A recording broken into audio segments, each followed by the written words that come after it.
നമ്മുടെ സംസ്ഥാനത്ത് വൈദ്യുത വകുപ്പിന്റെ നിയന്ത്രണം അപ്രഖ്യാപിത ലോഡ് ഷെഡിംഗ് ആയി മാറുകയാണ്. ദിവസവും 15 മുതൽ 30 മിനിറ്റ് വരെ വൈദ്യുതി നിയന്ത്രിക്കപ്പെടുന്ന ഒരു സാഹചര്യം നിലവിലുണ്ട്. കാലവർഷം ദുർബലമായതോടുകൂടി ഡാമുകളിലെ ജലനിരപ്പ് സംബന്ധിച്ച ആശങ്ക നിലനിൽക്കുന്നുണ്ട്. ഡിസംബർ മാസം വരെ നിയന്ത്രണം ഉണ്ടാകുമെന്ന് മന്ത്രി നേരത്തെ വ്യക്തമാക്കിയിരുന്നു. നിലവിലുള്ള നിയന്ത്രണങ്ങൾ വരാനിരിക്കുന്ന ഒരു പവർ കട്ട് കാലത്തേക്കുള്ള ടെസ്റ്റ് ഡോസ് ആണോ എന്നൊരു സംശയം കൂടി നിലനിൽക്കുന്നു. നമ്മൾ ആ വിഷയം പരിശോധിക്കുകയാണ് ഇന്നത്തെ ന്യൂസ് ആംഗിളിൽ.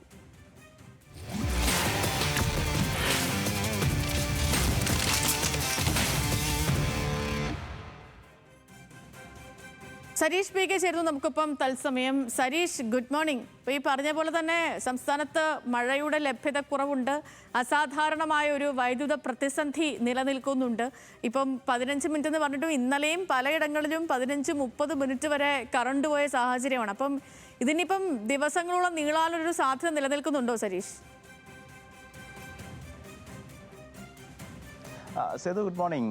വരും ദിവസങ്ങളിലും സമാന സാഹചര്യം ഉണ്ടാകും എന്ന് തന്നെയാണ് മനസ്സിലാക്കേണ്ടത്. കാരണം 3 ഘടകങ്ങളാണ് ഇപ്പോൾ KSEB ഈ അല്ലെങ്കിൽ ലോഡ് ഷെഡിങ്ങോ പവർ കട്ടോ എന്നൊക്കെ പറയുന്നതിനപ്പുറത്തേക്ക് നിയന്ത്രണത്തിന് കാരണമായി പറയുന്നത്. അതിൽ ഏറ്റവും പ്രധാനപ്പെട്ട ഒരു കാര്യം എന്ന് പറയുന്നത് ജലലഭ്യത കുറയുന്നു. അതുകൊണ്ട് തന്നെ നിർമ്മാണം അല്ലെങ്കിൽ വൈദ്യുതി ഉണ്ടാക്കുന്നതിൽ വലിയ കുറവുണ്ടായിട്ടുണ്ട് എന്നുള്ളതാണ്. മുൻവർഷങ്ങളെ അപേക്ഷിച്ച് വലിയ കുറവ് ഇത്തവണ ഉണ്ടായിട്ടുണ്ട്. രണ്ടാമത്തെ കാരണമായി പറയുന്നത് ഉപഭോഗം വർദ്ധിക്കുന്നു എന്നുള്ളതാണ്. പ്രതിദിന ഉപഭോഗം കഴിഞ്ഞ വർഷങ്ങളെ അപേക്ഷിച്ച് ഗണ്യമായി വർദ്ധിക്കുന്ന ഒരു സാഹചര്യമുണ്ട്. മൂന്നാമത്തെ കാര്യം എന്ന് പറയുന്നത് കേന്ദ്രത്തിൽ നിന്ന് ലഭിക്കുന്ന വൈദ്യുതിയുടെ അളവിൽ അത് വളരെ കുറയുന്നു എന്നുള്ളതാണ്. ഇതിൽ പ്രധാനമായും ആദ്യത്തെ കാര്യം എടുത്താൽ അത് ഉപഭോഗം വർദ്ധിക്കുന്നു എന്നുള്ളതാണ്. പ്രധാനമായും ഉപഭോഗം വർദ്ധിക്കാൻ അല്ലെങ്കിൽ അങ്ങനെ ഒരു കാരണമായി ചൂണ്ടിക്കാട്ടുന്നത് ഈ കഴിഞ്ഞ വർഷങ്ങളെ അപേക്ഷിച്ച് കഴിഞ്ഞ തവണയൊക്കെ ഇത്രത്തോളം ചൂടുണ്ടായിരുന്നില്ല, എൽനിനോ പ്രതിഭാസം ഉണ്ടായിരുന്നില്ല. ഇത്തവണ എൽനിനോ പ്രതിഭാസം വരികയും മഴയുടെ അളവ് ഗണ്യമായി കുറയുകയും ചൂട് കൂടുകയും ചെയ്തതോടെ കൂടുതൽ ഉപഭോഗം വരുന്നു എന്നുള്ളതാണ്. ഓരോ മണിക്കൂറിലും KSEBയുടെ കണക്കെടുത്താൽ ഓരോ മണിക്കൂറിലും ഉപഭോഗത്തിൻ്റെ അളവ് കഴിഞ്ഞ തവണത്തേക്കാൾ കൂടുതലാണ് എന്നുള്ളതാണ്. അതിൽ പ്രധാനമായും അവർ പറയുന്നത് 300 മുതൽ 400 മെഗാവാട്ട് വൈദ്യുതി ഓരോ ദിവസവും അധികമായി വേണ്ടി വരുന്നു എന്നുള്ളതാണ്. അതിൽ പ്രധാനമായി പറയുന്നത് ഈ 7 മണി മുതൽ 12 മണി വരെയുള്ള സമയം, ആ സമയത്ത് കൂടുതലായി AC ഉൾപ്പെടെയുള്ള ഉപഭോഗം കൂടുന്നുണ്ട്.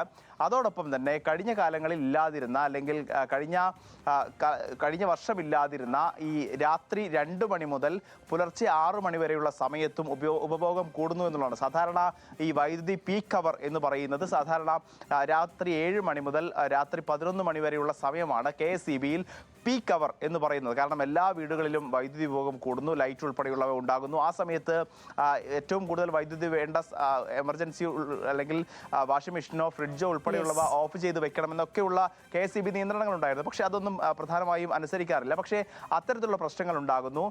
ഫുട്ബോൾ വന്നതോടെ ആ ഭാഗത്തും കൂടുതലായി വൈദ്യുതി വേണ്ടി വരുന്നു. അങ്ങനെ ഒരു പ്രതിസന്ധിയുണ്ട്.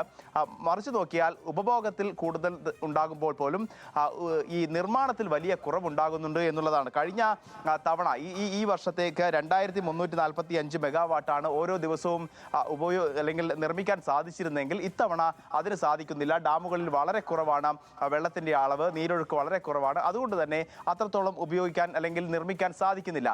അതോടൊപ്പം തന്നെയാണ് കേന്ദ്ര സർക്കാരിൽ നിന്ന് ലഭിക്കേണ്ട അല്ലെങ്കിൽ കേന്ദ്രത്തിൽ നിന്ന് ലഭിക്കേണ്ട വൈദ്യുതി, ആ വൈദ്യുതി കൃത്യമായി ഇങ്ങോട്ടേക്ക് എത്തുന്നില്ല എന്നുള്ളതും പ്രശ്നമാണ്. അതോടൊപ്പം തന്നെ കഴിഞ്ഞ വർഷം ഈ മഴക്കാലത്തിന് മുമ്പ് വേനൽക്കാലത്ത് ഈ പ്രതിസന്ധി ഇനിയും ദിവസങ്ങൾ നീണ്ടു നിൽക്കും. അത് ഒരുപക്ഷെ ഇനിയിപ്പം അതൊരു വരാനിരിക്കുന്ന ഒരു പവർ കട്ട് കാലത്തെ ടെസ്റ്റ് ഡോസ് ഒക്കെ ആവോ ഇത് എന്ന സംശയം കൂടി ഈ ഘട്ടത്തിൽ നിലനിൽക്കുന്നുണ്ട്.